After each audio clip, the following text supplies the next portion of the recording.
परिचय। अर्चिता, क्या तुम्हें पता है, जब हम किसी पौधे का अवलोकन करते हैं तो देखते हैं कि प्रत्येक पौधे में जड़, तना और पत्तियां होती हैं। पौधों में पुष्प और फल भी होते हैं। हाँ, हम जड़, तना, पत्ती और पुष्प क्रम के लक्षणों, प्रकार, रूपांतरणों और कार्यों की चर्चा पहले ही कर चुके हैं। अब हम पुष्प का अध्ययन करेंगे, तो आओ शुरू करें।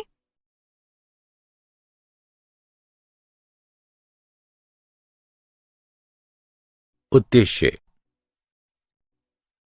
इस पाठ के अंत में आप निम्न करने में सक्षम हो जाएंगे: पुष्प के लक्षणों को जानना, पुष्प के प्रकार जानना, पुष्प के भागों का अध्ययन करना, दलपुंज यानी कोरोला के प्रकार की पहचान करना, पुष्पदल विन्यास समझना, पुमंग के लक्षणों को जानना, पुंकेसर के भागों का अध्ययन करना, पुमंग के प्रकार जानना।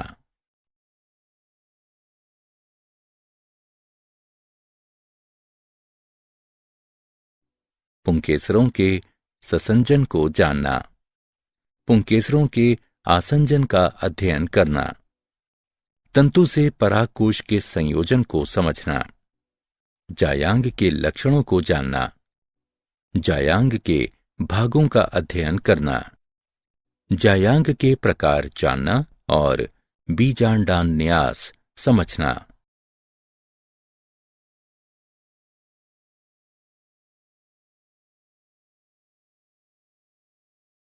पुष्प।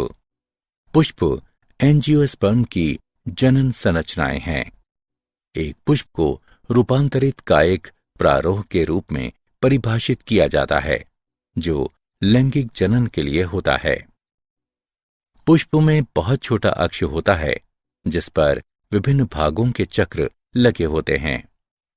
प्रायः पुष्प पत्राभ कहलाने वाली रूपांतरित पत्ती के कक्ष में निकलता है। जब पत्राभ पुष्प वृंत के आधार पर उपस्थित होते हैं तो पुष्प सहपत्री कहलाता है। जब पुष्प पुष्प वृंत कहलाने वाले वृंत का बना होता है तो ये संवृंत कहलाता है। जब पुष्प वृंत अनुपस्थित होता है तो पुष्प अवृंत कहलाता है।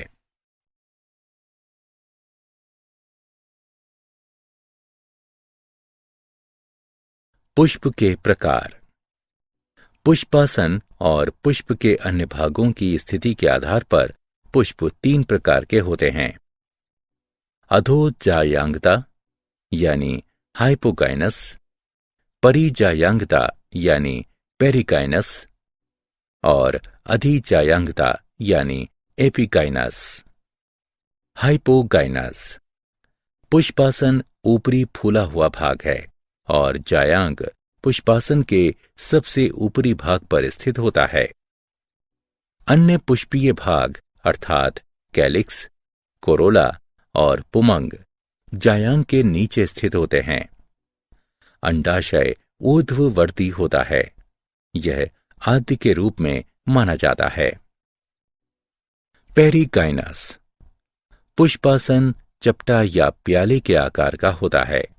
कैलिक्स, कोरोला और पुमंग प्याले के सिरे से जुड़े होते हैं और जायांग मध्य में होता है। अंडाशय आधा अधोवर्ती होता है। ये हाइपोगाइनस और एपिगाइनस के बीच मध्यवर्ती के रूप में माना जाता है। एपिगाइनस। पुष्पासन एक गहरे प्याले के आकार का होता है और प्याले के किनारे अंडाशय की भित्ति से संलग्न हो जाता है। कैलिक्स, कोरोला और पुमंग अंडाशय के शीर्ष पर निकलते हैं। अंडाशय अधोवर्ती होता है।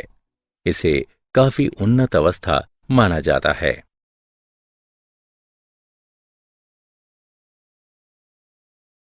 पुष्प के भाग। प्रत्येक पुष्प में सामान्यतः 4 पुष्प चक्र होते हैं, जैसे कैलिक्स, कोरोला, पुमंग और जायांग। आइए इन सभी की एक एक करके विस्तार से चर्चा करें।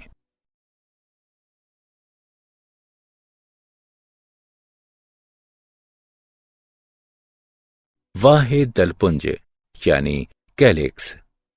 कैलिक्स पुष्प का सबसे बाहरी चक्र है और इसकी इकाई को वाहे दल कहते हैं। प्रायः वाहे दल हरे पत्ती जैसे होते हैं और कलिका अवस्था में पुष्प की रक्षा करते हैं। कैलिक्स संयुक्त वाहेदली यानी जुड़े हुए वाहेदल या पृथक वाहेदली यानी मुक्त वाहेदल होते हैं।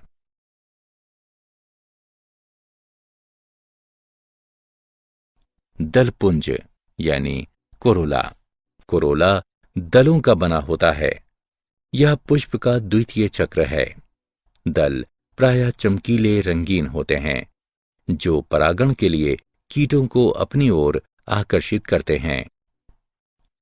कैलिक्स की तरह कोरोला भी मुक्त यानी पृथक दली या जुड़े हुए यानी संयुक्त दली हो सकते हैं।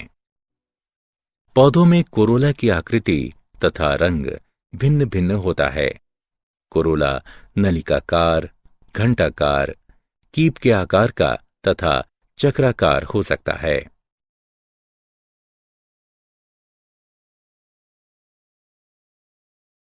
कोरोला के प्रकार।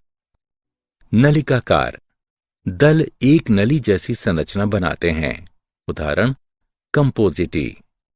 क्रॉस रूपी इस प्रकार के कोरोला में 4 मुक्त नखरित दल एक क्रॉस के रूप में व्यवस्थित होते हैं। उदाहरण क्रूसीफेरी। पेपिलियोनेसियस यानी मटरकुलिये 5 मुक्त दल एक तितली के समान व्यवस्थित होते हैं। वे वैगजिलेरी प्रकार के विन्यास में व्यवस्थित होते हैं जिनमें बड़ा दल मानक या ध्वज, 2 पार्श्वीय दल यानी पंख और 2 भीतरी संयुक्त एवं नौकाकार दल यानी कूटक होते हैं। उदाहरण पेपिलियोनेसी। जीविकाकार कंपोजिटी के अर्धपुष्पक जीवा के रूप में व्यवस्थित होते हैं। उदाहरण सूरजमुखी।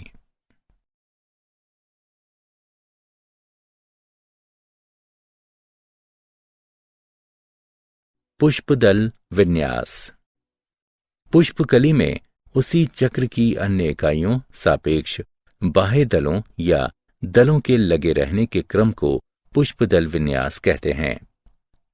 मुख्य प्रकार के पुष्पदल विन्यास कोर स्पर्शी, व्यावर्तित, कोर छादी और वैकजिलेरी हैं। कोर स्पर्शी विन्यास तब होता है जब कैलिक्स या कोरोला की इकाइयां केवल एक दूसरे को स्पर्श करती हैं लेकिन अतिव्यापन नहीं करती। उदाहरण कैलोट्रोपिस। इसे कोर स्पर्शी कहा जाता है। व्यावर्तित विन्यास तब होता है जब कैलिक्स या कोरोला की इकाई का एक किनारा अतिव्यापित होता है और दूसरा किनारा अगली इकाई पर अतिव्यापन करता है, जो ये पुष्पदल विन्यास व्यावर्तित कहलाता है। उदाहरण गुड़हल, भिंडी तथा कपास आदि। कोर छाती विन्यास तब होता है जब कैलिक्स या कोरोला की एक इकाई के दोनों किनारे अतिव्यापित हो जाते हैं और दूसरी इकाई के दोनों किनारे बाह्य और शेष प्रकृति में व्यावर्तित होते हैं, तो ये पुष्पदल विन्यास कोर छाती कहलाता है। उदाहरण केसिया और गुलमोहर आदि। ये भी 2 प्रकार के हो सकते हैं, आरोही कोर छाती और अवरोही कोर छाती। आरोही कोर छाती विन्यास तब होता है जब पश्च इकाई आंतरिक होती है और पार्श्व इकाइयों द्वारा अतिव्यापित की जाती हैं, जिसमें अपनी संलग्न इकाई अग्र इकाइयों द्वारा अतिव्यापित की जाती हैं। उदाहरण सीजल पिनियोडी। अवरोही कोर छाती और वैकजिलेरी विन्यास मटर और सेम के पुष्पों में पाया जाता है। इनमें 5 दल होते हैं। सबसे बड़ा दल मानक 2 पार्श्व दलों यानी पंख को अतिव्यापित करता है, जिसके बाद ये 2 सबसे छोटे अग्रदल यानी कूटक को अतिव्यापित करते हैं। इस प्रकार का पुष्पदल विन्यास वैकजिलेरी या पेपिलियोनेसियस कहलाता है। पंचक विन्यास तब होता है जब कैलिक्स या कोरोला की 2 इकाइयों के किनारे दोनों बाह्य होते हैं और 2 इकाइयां आंतरिक तथा शेष 1 इकाई का एक किनारा आंतरिक तथा एक किनारा बाह्य होता है, तो ये पंचक कहलाता है। उदाहरण सीडियम और प्यूनिका इत्यादि।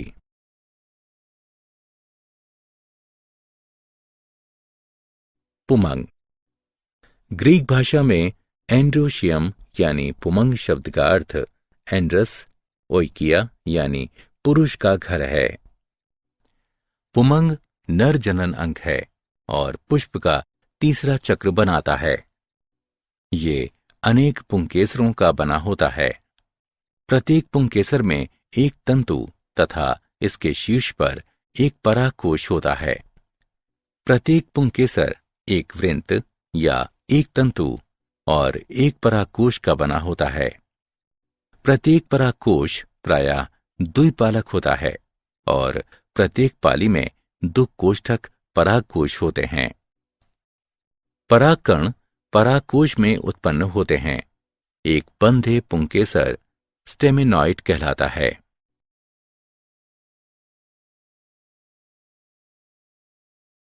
पुंकेसर के भाग। एक विशिष्ट पुंकेसर के 3 भाग होते हैं: तंतु, परागकोश और संयोजी। प्रत्येक पुंकेसर में प्रायः एक वृत्त होता है जो तंतु यानी लैटिन शब्द फिलम यानी सूत्र कहलाता है। पुष्प के भीतर तंतुओं की लंबाई भिन्न भिन्न हो सकती है, जैसे कि साल्विया और सरसों में। तंतु के शीर्ष पर एक परागकोश और लघु बीजाणुधानी कहलाने वाला परागकोश होता है। कोष्ठक और कोशिकाओं के बीच ऊतक संयोजी कहलाते हैं।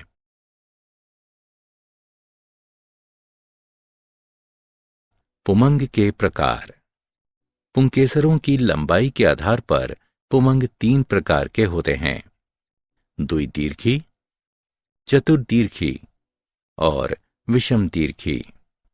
जब 2 पुंकेसर लंबे और 2 छोटे होते हैं तो पुमंग द्विदीर्घी होता है।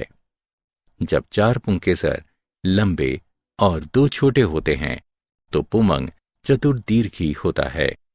जब सभी पुंकेसर अलग अलग लंबाइयों के होते हैं तो पुमंग विषम दीर्घी कहलाता है।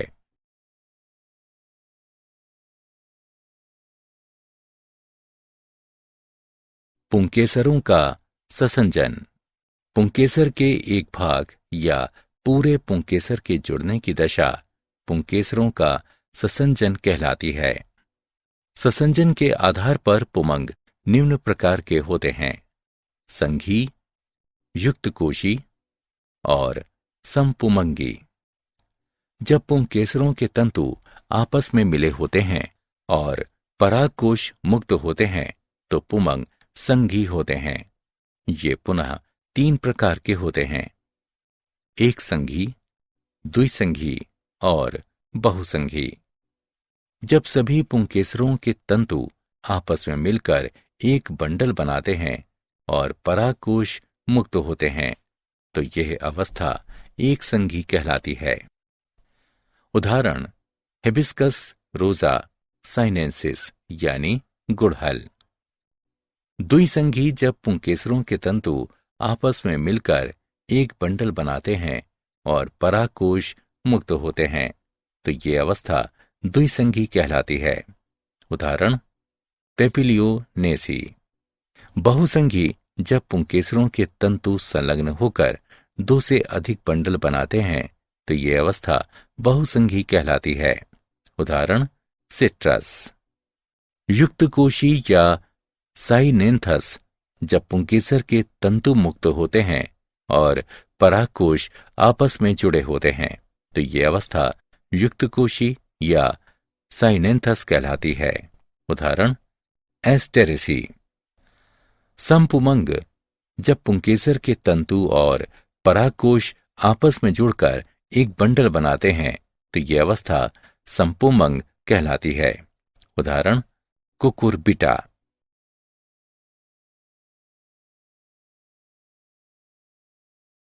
पुंकेसरों का आसंजन। पुष्प के पुंकेसरों का पुष्प के अन्य भाग से संलयन पुंकेसरों का आसंजन कहलाता है। आसंजन के आधार पर पुमंग निम्न प्रकार का होता है: दल लग्न, बाह्य दल लग्न, परिदल लग्न, पुंजायांगी। दल लग्न तब होते हैं जब पुंकेसर दलों से जुड़े होते हैं। उदाहरण सोलेनम निग्रम यानी बैगन। बाह्यदल लग्न तब होते हैं जब पुंकेसर बाह्यदल से जुड़े होते हैं। उदाहरण वर्बेन। परिदल लग्न तब होते हैं जब पुंकेसर परिदल पुंज पालियों यानी परिदल से जुड़े होते हैं। उदाहरण एस्फोडिडस और टेनिफोलियस। पुंजायांगी तब होते हैं जब पुंकेसर अंडप से जुड़े होते हैं। उदाहरण कैलोट्रोपिस प्रोसेरा।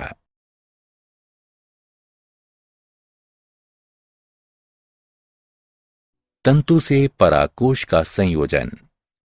अधाबद्ध संयोजन तब होता है जब तंतु परागकोश के आधार से जुड़ा होता है या अधाबद्ध कहलाता है।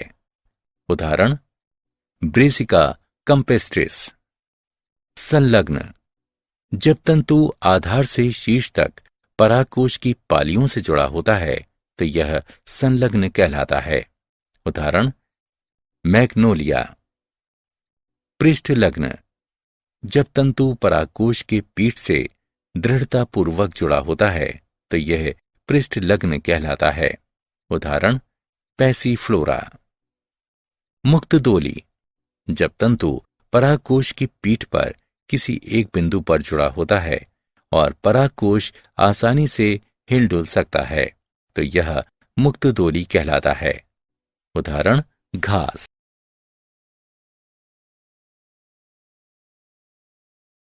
जायांग। जायांग पुष्प का मादा जनन अंग है और एक या अनेक अंडकों का बना होता है। यह पुष्प का चौथा चक्र है। यह पुष्पासन के अंतिम सिरे पर स्थित होता है। जायांग या स्त्री केसर एक या अनेक अंडकों के बने होते हैं जो पुष्प का मादा जनन अंग है। अंडप अधर सीवन पर वलित एक रूपांतरित पत्ती है। उपांत आपस में संलग्न होते हैं। मध्य शिरा भाग पृष्ठ सीवन कहलाता है। बीजांड बीजांडासन पर जुड़े होते हैं जो प्रायः अधर सीवन पर विकसित होते हैं। निषेचन के पश्चात बीजांड बीज में विकसित हो जाते हैं और अंडाशय परिपक्व होकर फल बन जाता है।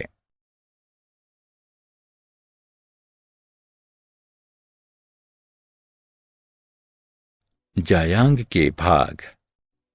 अंडप 3 भागों का बना होता है: वर्तिकाग्र, वर्तिका और अंडाशय। वर्तिकाग्र प्रायः वर्तिका के शिखर पर होता है और ये परागकणों के लिए जनन सतह है। यह अंडाशय के सबसे ऊपर स्थित होता है। यह लंबी बेलनाकार संरचना है जो अंडाशय के ऊपरी भाग से विकसित होती है। वर्तिका अंडाशय को वर्तिकाग्र से जोड़ती है। वर्तिका 3 प्रकार की होती है: अंतस्थ या शीर्षस्थ, पार्श्वीय, गाइनोबेसिक यानी जायांगोपारिक। अंतस्थ या शीर्षस्थ वो अवस्था है जब वर्तिका प्रायः अंडाशय के ऊपरी भाग पर स्थित होती है और अंडाशय के सीध में होती है। उदाहरण सोलेनम, हिबिस्कस रोजा साइनेंसिस। पार्श्वीय वो अवस्था है जब कुछ पुष्पों में जहां अंडाशय एक तरफ मुड़ जाता है, इसलिए वर्तिका पार्श्व की ओर से निकलती हुई प्रतीत होती है। उदाहरण आम। गाइनोबेसिक अवस्था लेबिएटी में पाई जाती है, जहां अंडाशय में 4 पालियां होती हैं और वर्तिका पालियों के बीच गड्ढे से निकलती हुई प्रतीत होती है। उदाहरण ओसिबम सेगमेंटम। अंडाशय जायांग का सबसे निचला फूला हुआ भाग है, जिसमें एक या अनेक बीजांड एक चपटे गद्देदार बीजांडासन से जुड़े होते हैं। अंडाशय एक रूपांतरित पत्ती है जो एक कोष्ठकी, द्विकोष्ठकी या बहुकोष्ठकी हो सकते हैं।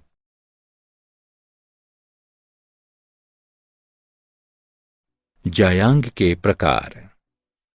उपस्थित अंडकों की संख्या के आधार पर जायांग 3 प्रकार के होते हैं। एक अंडपी, द्विअंडपी या बहुअंडपी। जब जायांग में केवल एक अंडक होता है तो यह एक अंडपी कहलाता है। उदाहरण मटर, लेग्यूमिनोसी। जब जायांग में 2 अंडक होते हैं तो यह द्विअंडपी कहलाता है। उदाहरण सोलोनेसी और क्रूसीफेरी। जब जायांग में 2 से अधिक अंडक होते हैं तो यह बहुअंडपी कहलाता है। उदाहरण मालवेसी। अंडकों की स्थिति के आधार पर जायांग 2 प्रकार के होते हैं, वियुक्तांडपी और युक्तांडपी। जब एक से अधिक अंडक उपस्थित होते हैं तो वे मुक्त हो सकते हैं और वियुक्तांडपी कहलाते हैं। उदाहरण कमल और गुलाब। जब अंडक जुड़े होते हैं तो वे युक्तांडपी कहलाते हैं। उदाहरण सरसों और टमाटर।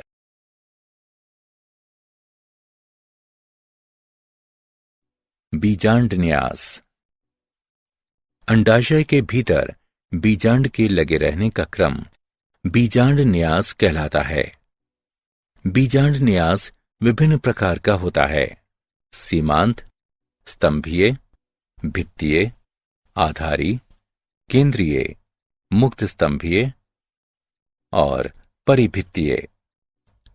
सीमांत बीजांड न्यास में जायांग एक अंडपी, बहुअंडपी और वियुक्तांडपी होता है। अंडाशय एक कोष्ठकी होता है।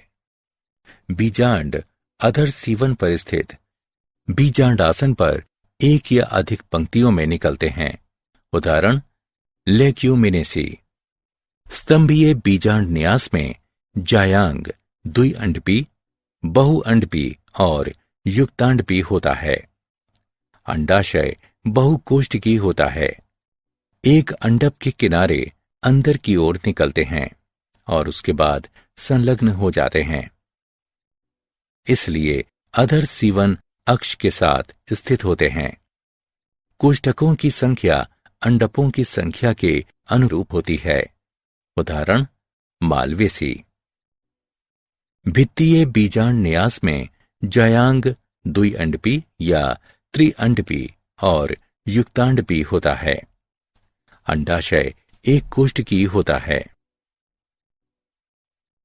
कभी कभी यह आभासी पट बनने के कारण द्विकोष्ठकी हो सकता है। बीजांडासन आसन अंडकों के संलग्न किनारों पर निकलता है। इस प्रकार बीजांड अंडाशय की परिधि पर निकलते हैं। उदाहरण क्रूसीफेरी। आधारी बीजांड न्यास में जायांग द्विअंडपी और युक्तांडपी होते हैं। अंडाशय एक कोष्ठकी होता है। बीजांडासन में अंडाशय के आधार पर स्थित पुष्पासन के सिरे पर विकसित होता है। एकल बीजांड अंडाशय के आधार से जुड़ा होता है। उदाहरण टेकेटिस। मुक्त स्तंभीय बीजांड न्यास में जायांग बहुअंडपी और युक्तांडपी होता है। अंडाशय एक कोष्ठकी होता है। बीजांड अंडाशय के मध्य में अक्ष पर निकलते हैं। उदाहरण डायंथस। बीजांड न्यास स्तंभीय होता है, लेकिन विभाजन भित्ति के टूट जाने के कारण यह मुक्त स्तंभीय हो जाता है। परिभित्तीय बीजांड न्यास में जायांग बहुअंडपी और युक्तांडपी होता है। अंडाशय बहुकोष्ठकीय होता है। बीजांड विभाजन पट की भीतरी सतह पर निकलते हैं। उदाहरण निम्फिया।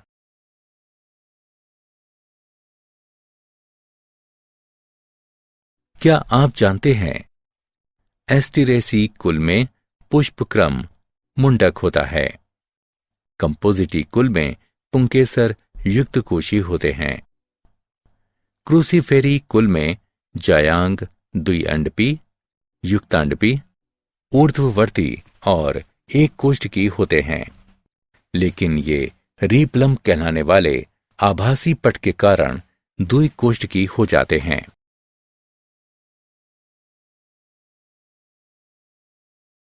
सारांश। आइए हमने जो कुछ सीखा है उसे संक्षेप में दोहराएं। एक मानक 2 पंख जैसे पार्श्वीय तल और 2 कूटक आकार के तल वाला पौधा फाबेसी से संबंधित है। त्रितयी एकलिंगी पुष्प का उदाहरण कोकस न्यूसीफेरा है। द्विसंधि पुंकेसर फाबेसी के लक्षण हैं। चतुर्दीर्घी अवस्था ब्रेसिका कंपेस्ट्रस में पाई जाती है। क्रूसीफेरी कुल में द्वितयी पुष्प 6 पुंकेसर द्विअंडपी जायांग होता है। त्रितयी पुष्प ऊर्ध्ववर्ती अंडाशय और स्तंभीय बीजांड न्यास लिलिएसी कुल की विशेषता है। पंचतयी त्रिज्या सम्मित पुष्प तिर्यक पट्ट के साथ द्विअंडपी अंडाशय सोलेनेसी कुल के लक्षण हैं। एक पुष्प जिसे केवल एक ऊर्ध्वाधर समतल में 2 अर्ध भागों में विभाजित किया जा सकता है, व्यास सम्मित कहलाता है।